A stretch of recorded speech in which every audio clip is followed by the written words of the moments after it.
No coração árido do sertão nordestino, há um lugar esquecido pelo tempo chamado Serra do Vento. O chão lá é rachado como casca de pão velho, o céu parece mais próximo da terra, e o vento assovia dia e noite como se tivesse algo a dizer. Não tem internet, quase não chega sinal, e a estrada de terra é tão estreita e cheia de curva que só quem nasceu ali consegue guiar sem se perder. Serra do Vento abriga menos de 100 almas. São famílias antigas, descendentes dos primeiros vaqueiros que fundaram a vila por volta de 1830. Vivem da criação de bode de milho quando chove e da fé. Uma fé profunda, misturada com medo e respeito por histórias que só circulam em sussurros, quando o sol se esconde.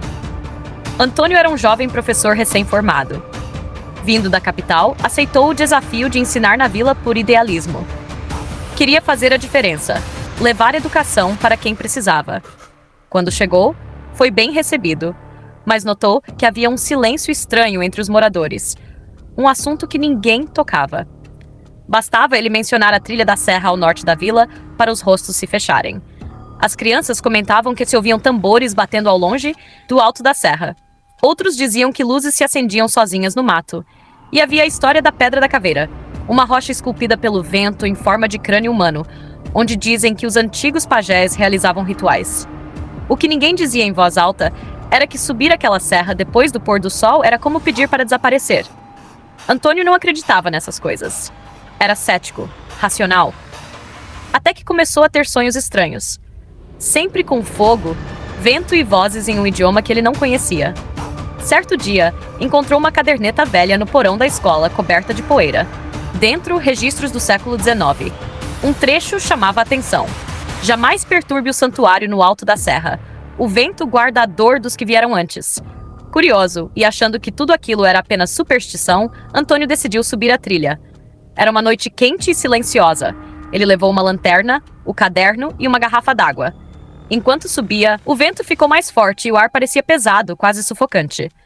No alto, diante da Pedra da Caveira, ele encontrou símbolos entalhados que brilhavam levemente, como se o tempo não os tivesse tocado. Então, tudo ficou escuro. A lanterna apagou, e ele ouviu tambores, gritos e uma voz que o chamou pelo nome 3 vezes. Quando ele voltou, horas depois estava diferente. Os olhos fundos, a pele fria como pedra. Não disse uma só palavra. Nos dias seguintes, começou a agir de forma estranha. Desenhava os mesmos símbolos da pedra nas paredes da escola, escrevia frases em línguas mortas e murmurava durante as aulas. Os animais começaram a sumir. O poço da vila, que nunca tinha secado, amanheceu rachado, seco como o leito de um rio morto. E o vento nunca mais parou. Os mais velhos disseram que a maldição dos antigos havia sido despertada, que o professor havia violado o que estava selado há gerações. A vila, em pânico, abandonou a escola. Alguns moradores se mudaram.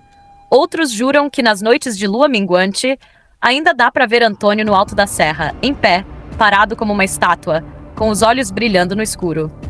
Hoje, poucos ousam sequer passar perto de Serra do Vento.